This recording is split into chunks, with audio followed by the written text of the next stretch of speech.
আরে কেন কেন কেন এত সকালে উঠবে আর নিজের ঘুম নষ্ট করবে? নতুন নতুন বিয়ে হয়েছে, যতটা সময় পাবে নিজের স্বামীকেই তো দেবে। দেখো, আমি জয়ের টিফিন তৈরি করে রেখেছি, ও আজ তাড়াতাড়ি বেরোবে তো।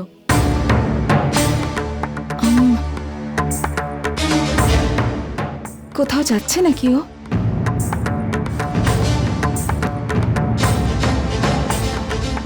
কেন, তোমাকে কি জয় বলেনি যে ও কোথায় যাচ্ছে? বলেছে হয়তো, ও কোনো কারণে ভুলে গেছে। আচ্ছা, তাহলে একটু মনে করে বলো দেখি।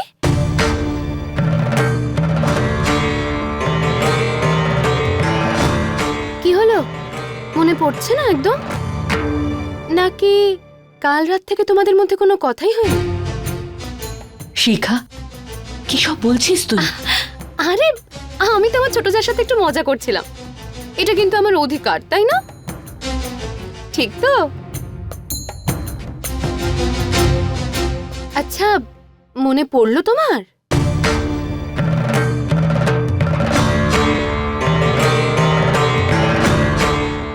হ্যাঁ, আসলে ওই এত বড় কথা তোমাকে বললোই না জয়, খুব খারাপ। না না, এমন কোনো ব্যাপার নয়।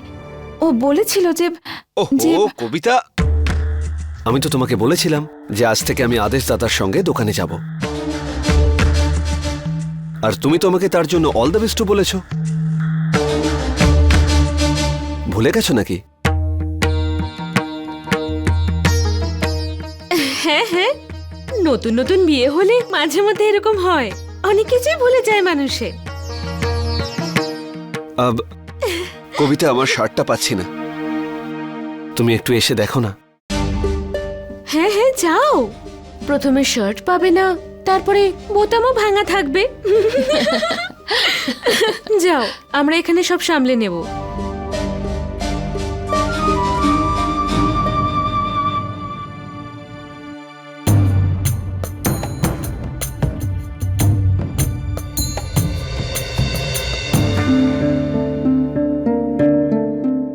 ইস্ত্রি করে জামা তো আমি এখানেই রেখেছিলাম। কবিতা, শার্ট তো আমি পেয়ে গেছি। আমি তো তোমাকে ওখান থেকে এই জন্য নিয়ে এলাম যাতে বৌদি তোমাকে আর কিছু না জিজ্ঞেস করে। এরপর থেকে আমি খেয়াল রাখবো, বাড়িতে যা কিছুই হবে আমি তোমাকে আগে থেকেই বলে দেব। ঠিক আছে।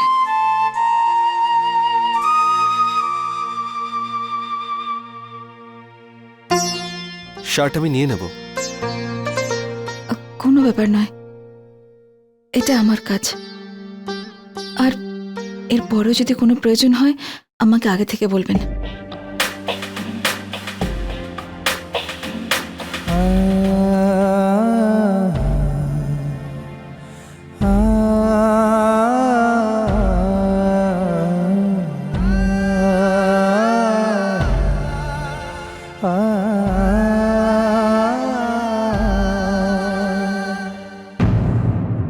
কবি,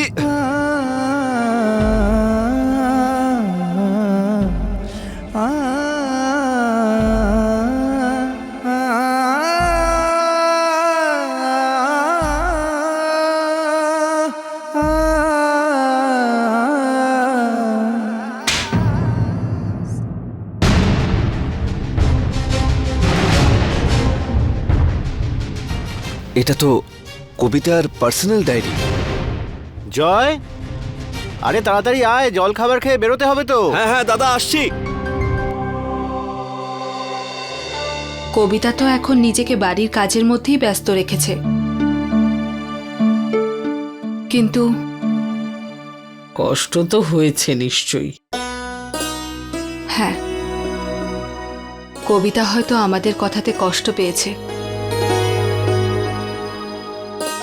কিন্তু এটা ওর আগামী দিনের জন্য ভালো। আপনি তো দেখেছেন যে মেয়েরা বাড়ির বাইরে গিয়ে কাজ করতে শুরু করে সেই সংসার কিভাবে ভেঙে যায়। আমার মনে হয় যে আজ পড়তে না পারার থেকেও ওর বেশি কষ্ট হয়েছে ওর স্বামী ওকে মিথ্যে বলায়। কিন্তু মা, স্বামী এবং স্ত্রীর মধ্যে ঝগড়া কোথায় হয় না? কিন্তু আমি ভেবে নিয়েছি এই ঝামেলাকে ভালোবাসায় কি করে বদলাতে হবে।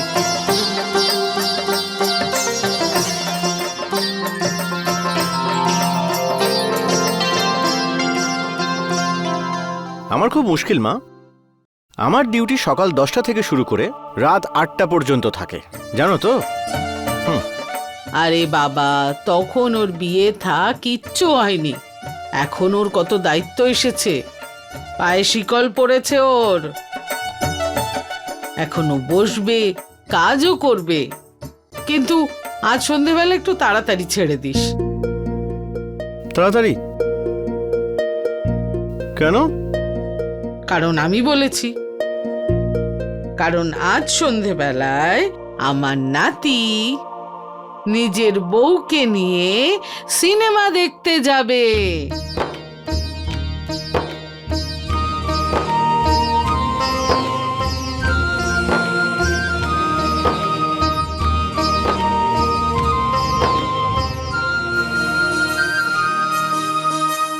তাহলে তো ওকে ছাড়তেই হবে। কি কেমন লাগলো পুরস্কার? খুব ভালো হয়েছে। কিন্তু ঠাকুমা, আজ সন্ধ্যাবেলা অনেক কাজ আছে, আমি কি করে যাব? কবিতা, তুমি কাজের চিন্তা একদম করো না, তুমি যাও, আমি আছি তো। চলো বেরোই।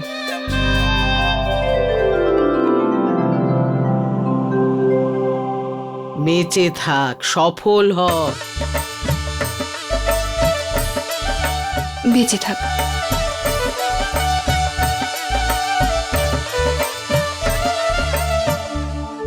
থ্যাংক ইউ মা, তুমি আমায় ক্ষমা করে দিয়েছো।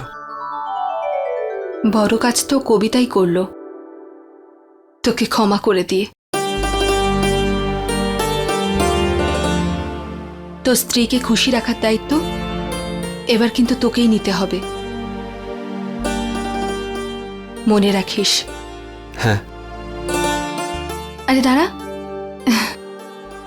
বিয়ের পরে তোমার স্বামী প্রথমবার কাজে যাচ্ছে, পুজোর থালাটা নিয়ে এসো।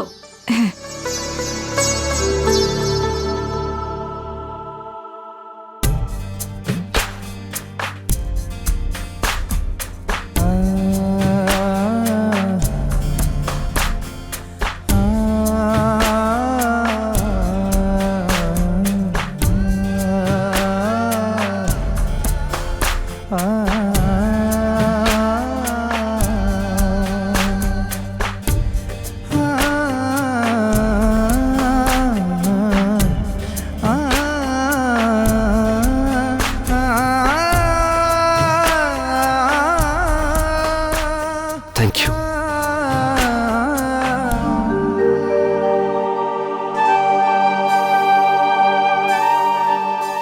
চলো যাই।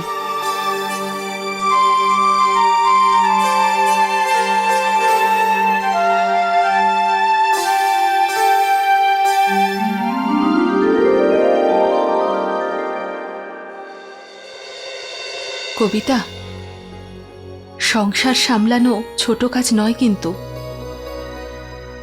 আমরা মেয়েরা সংসার সামলাই যাতে পুরুষদের মাথা ঠান্ডা থাকে আর ওরা সুখে শান্তিতে কাজ করতে পারে, অর্থ উপার্জন করতে পারে। আমরা ইট হলে ওরা প্রাসাদ গড়ে, আর ইটকে সবসময় শক্ত থাকতেই হয়। আমি চাইব যে আমার বৌমা এমন শক্ত থাকুক যে এই বাড়ির একটা ইটও নিজের জায়গা থেকে সরতে না পারে। সামলাবে তো এই পরিবারকে? আমার মাও তো আমাকে এগুলোই শিখিয়েছে, যে পরিস্থিতি যেমনই হোক মানুষকে কখনো তার কর্ম থেকে মুখ ফিরিয়ে নিতে নেই। সময় মতো পরিস্থিতি ঠিক হয়ে যায় আর মানুষ তার লক্ষ্যে পৌঁছে যায়। আমি মন থেকে তো এটা চাইছি না, কিন্তু আমার না ভীষণ ভয় করে। ওদের দুজনের মধ্যে আবার কথাবার্তা বন্ধ হয়ে যাবে না তো?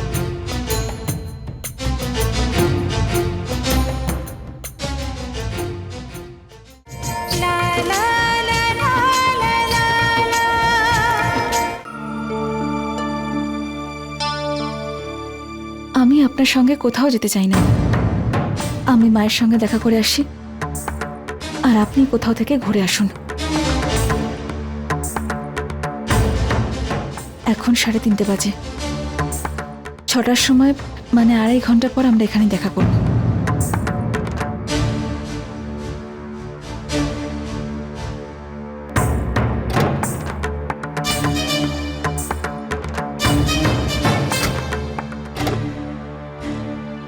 কবিতা, আমি তোমাকে বাড়ি পৌঁছে দিচ্ছি। না, আমি চলে যাব। এমনিতেও আপনি গেলে বাড়ির লোকজনদের কি উত্তর দেবেন? কেন মিথ্যে বলেছিলেন সবাইকে? আমি চাই না যে আপনি আমার জন্য কখনো লজ্জিত হন, আর আমি এটাও চাই না যে আমার শ্বশুরবাড়ির লোকজন আমাদের জন্য আর কোনো কষ্ট পাক। অনেক ভালোবেসে আমাদের জন্য টিকিট নিয়েছেন। আমি আসি।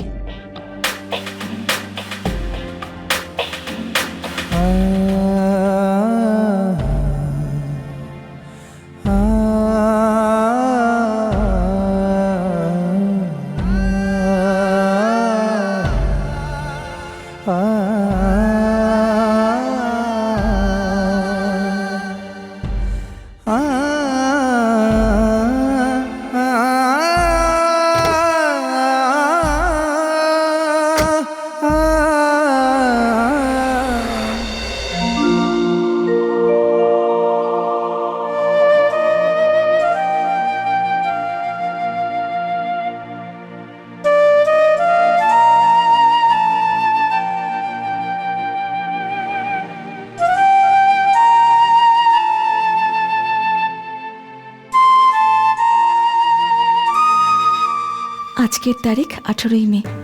আজ আমি প্রথমবার জয়বাবুর সাথে এত কথা বললাম। আমরা সারা রাত কথা বলতেই থেকেছি। আজকের তারিখ 29শে মে। আজ আমার সঙ্গীতের অনুষ্ঠান। অনেক নাচ গান হবে, তবে এই সঙ্গীতের থেকেও গভীর সুর ভগবান দিয়েছেন আমার জীবনে। বিয়ে শুধু জয়বাবুর সাথে নয়, আমার স্বপ্নের সাথেও হতে চলেছে। আজকের তারিখ 30শে মে। বিয়ের আগে 7 পাক নিলাম। আর কিছু না হোক, আমি জানি ওনার মন পরিষ্কার ছিল। ওনার বলার প্রত্যেকটা শব্দ, প্রত্যেকটা শপথ, ওনার প্রতিটা কথায় বিশ্বাস আছে আমার। ভরসা করি আমি ওনাকে। 26শে জুন, কাল আমার কলেজের প্রথম দিন, আর আমার অপেক্ষার শেষ দিন। কাল সন্ধ্যাবেলা যখন জয়বাবু আমাকে কলেজে নিতে আসবেন, তখন আমি ওনাকে সেটা বলবো যেটা আমি এতদিন ধরে ওনাকে বলতে চেয়েছি। আমি ওনাকে বলবো, জয়বাবু, আই লাভ ইউ।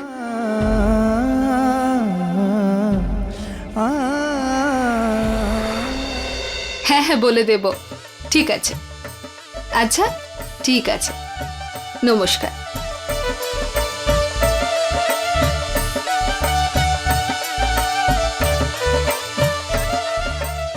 খুব গরম পড়েছে বড় মা।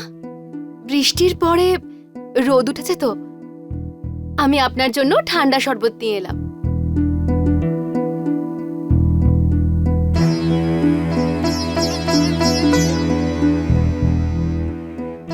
কিচ্ছু বুঝতে পারছি না বড় মা। ছাড়ুন এসব কথা, আমি হয়তো ভুলভাল ভাবি।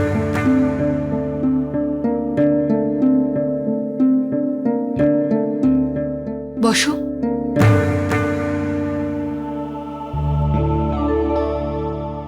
কি হয়েছে? কিছু কি বলতে চাও তুমি? বড় মা, কবিতা আমাদের বলে তো দিয়েছে যে সব ঠিক আছে, কিন্তু আজ সকালে ও জানতোই না যে ঠাকুরপোকে আজকে কাজে যেতে হবে। আমি মন থেকে তো এটা চাইছি না, কিন্তু আমার না ভীষণ ভয় করে ওদের দুজনের মধ্যে আবার কথাবার্তা বন্ধ হয়ে যাবে না তো?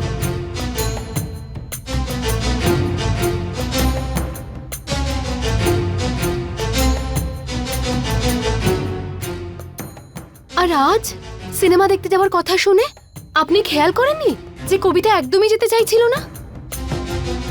দেখেই মনে হচ্ছিল যে ওর যাওয়ার এতটুকু ইচ্ছে নেই। আমি একেবারে নিশ্চিত নই, তবে হতেও পারে যে আমারই হয়তো বুঝতে ভুল হচ্ছে।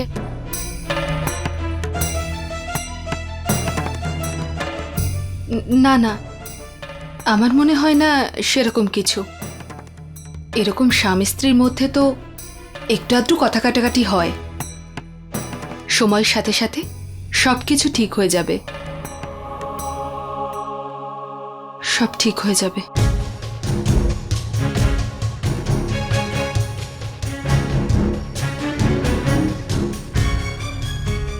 আমার কাজ তো হয়ে গেছে,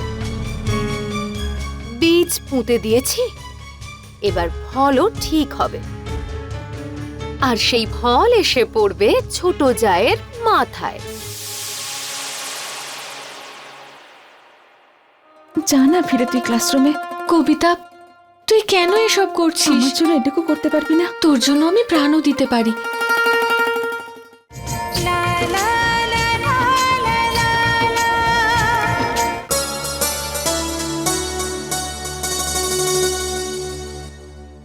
আমি ল্যাপটপ আর টেলিস্কোপ চেয়ে এনেছি, তাড়াতাড়ি ছবি তুলে নি। যদি নোংরা হয়ে যায় তাহলে ধোপাকে আবার টাকা দিতে হবে।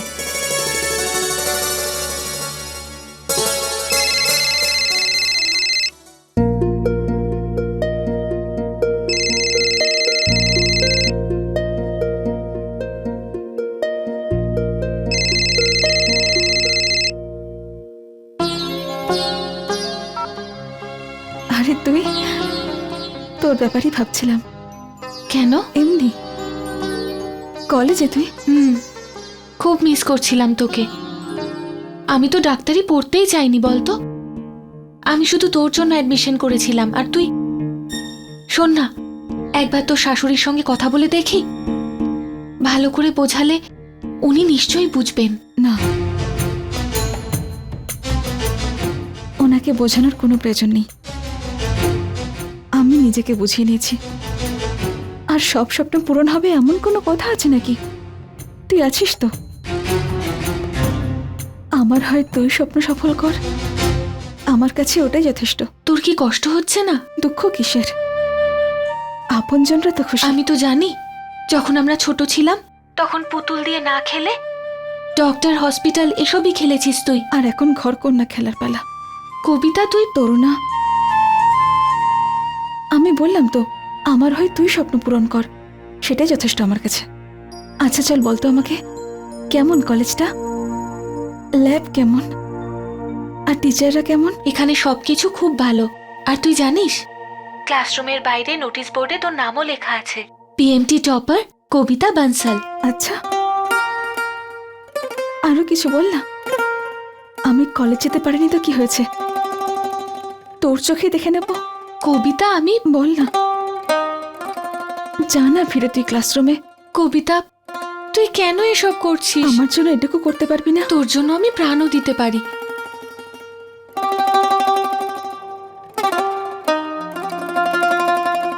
এখন আমি করিডোরে আছি, ক্লাসরুমের দিকে যাচ্ছি।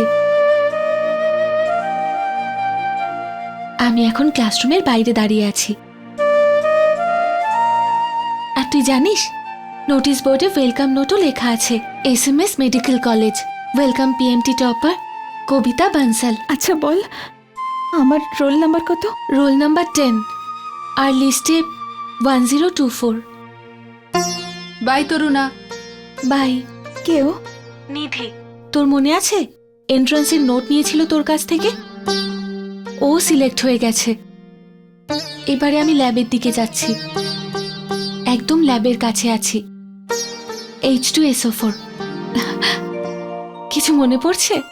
মনে পড়েছে, আমি তোকে স্কুলে পড়তে শুকিয়েছিলাম, আর ওর স্মেলটা এত জঘন্য ছিল, এত জঘন্য ছিল যে তুই অলমোস্ট অজ্ঞান হয়ে পড়েছিলি। মনে আছে আমার। আমি জানি তুই কাঁদছিস। তুই থামিস না, বলে যা। না, আমি পারবো না এসব। তোকে আমার দিব্যি, প্লিজ বল না।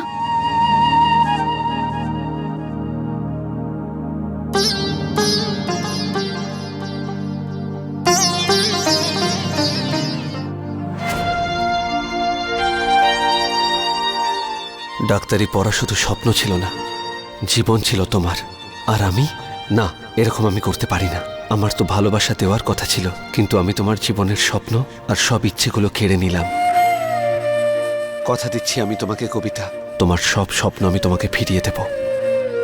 আমার কবিতার মুখে হাসি আমি ফিরিয়ে আনবই, তার জন্য আমাকে যা করতে হয় আমি করব।